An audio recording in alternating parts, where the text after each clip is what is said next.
EPS pension भुगतान में देरी के होने के कई कारण हो सकते हैं। खासकर 7,500 रुपये की बढ़ी हुई पेंशन के संदर्भ में हालिया बदलाव और कार्यान्वयन का समस्या सामने आ रहा है। कार्यान्वयन में दिक्कत आ रही है। इतनी बड़ी मात्रा में पेंशन वृद्धि किया जाना है तो देरी तो कुछ लगेगी।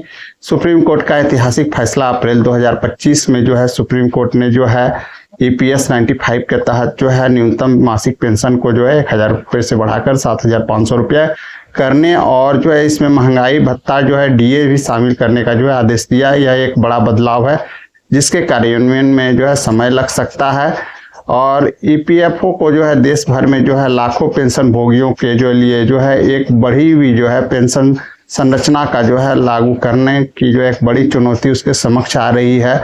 इसका भी उसको सामना करना पड़ रहा है। इसमें सटीक गणना और सुनिश्चित करना सिस्टम को अपग्रेड करना, यानी कहा जाए एक तरह से तो कई तकनीकी समस्याएं आ रही है, डिजिटल समस्याएं आ रही है और समय पर भुगतान करना शामिल है, लेकिन ऐसा हो नहीं पा रहा है। प्रशासनिक प्रक्रियाएं ईपीएफओ को अपने डेटाबेस को अपडेट करना होगा। भुगतान प्रसंस्करण के लिए बैंकों के साथ समन्वय करना होगा और पेंशन भोगियों को उनके नए लाभ राशि के बारे में जानकारी देना होगा। इन प्रक्रियाओं में समय लगता है और दस्तावेज सत्यापन हालांकि मौजूदा पेंशन भोगियों के लिए स्वचालित रूप से लागू होना चाहिए, लेकिन ऐसा हुआ नहीं है।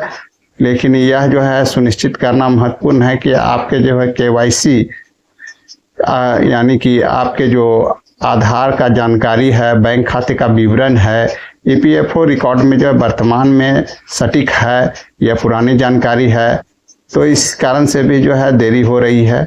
संभावित वित्तीय और प्रशासनिक मुद्दों के कारण भी कुछ स्थिति बदलाव में आया है। सरकार के बकाया का भुगतान कुछ रिपोर्ट्स के अनुसार कहा जा रहा है कि ईपीएफओ को लगभग 9,115 करोड़ रुपए का भुगतान करना है सरकार को, जो अभी भी बाकी है। यह फंड पीएफ सदस्य के लिए वित्तीय योजनाओं में महत्वपूर्ण है।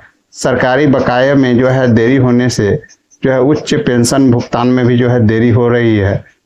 और तकनीकी और बुनियादी सेवाओं को लेकर के अगर हम बात करें तो लाखों पेंशन भोगियों के लिए सिस्टम को एक साथ अपडेट करना और सुचारू रूप से भुगतान सुनिश्चित करना एक बड़ी चुनौती हो सकती है।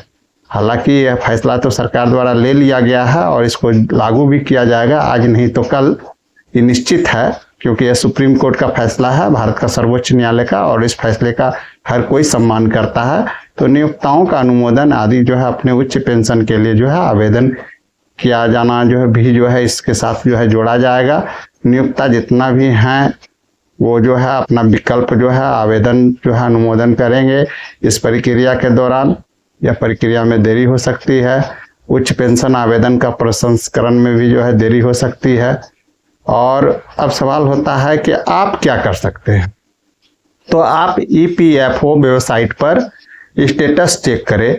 ईपीएफओ की आधिकारिक वेबसाइट पर पेंशन सेवा अनुभाग में जाए और अपनी आवेदन स्थिति ट्रैक करें। यदि आपने हाल में कोई आवेदन किया है तो उसको भी ट्रैक करके देखें। दस्तावेज अपडेट करें। सुनिश्चित करें कि आपके सभी केवाईसी, आधार, बैंक विवरण ईपीएफओ के पास अपडेट है या नहीं।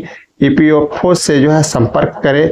यदि आपको अपने भुगतान में लगातार देरी का सामना करना पड़ रहा है तो आप ईपीएफओ ग्राहक सेवा से संपर्क कर सकते हैं या निकटतम ईपीएफओ कार्यालय में जा सकते हैं और शिकायत दर्ज करें। यदि आवश्यकता हो तो आप EPFIGMS पोर्टल पर शिकायत भी दर्ज कर सकते हैं।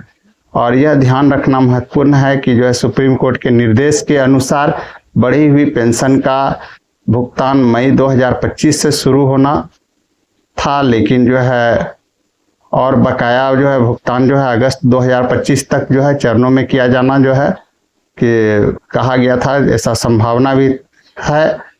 हालांकि जो है बड़े पैमाने पर जो है कार्यान्वयन में जो है स्वाभाविक रूप से जो है कुछ प्रारंभिक देरी हो रही है। तो चूंकि सुप्रीम कोर्ट का फैसला है, इसको बदला नहीं जा सकता है। अब देखिए अगस्त तक जो है क्या हो सकता है, अगस्त तक में जो है कुछ जरूर पता चलेगा। जय हिंद।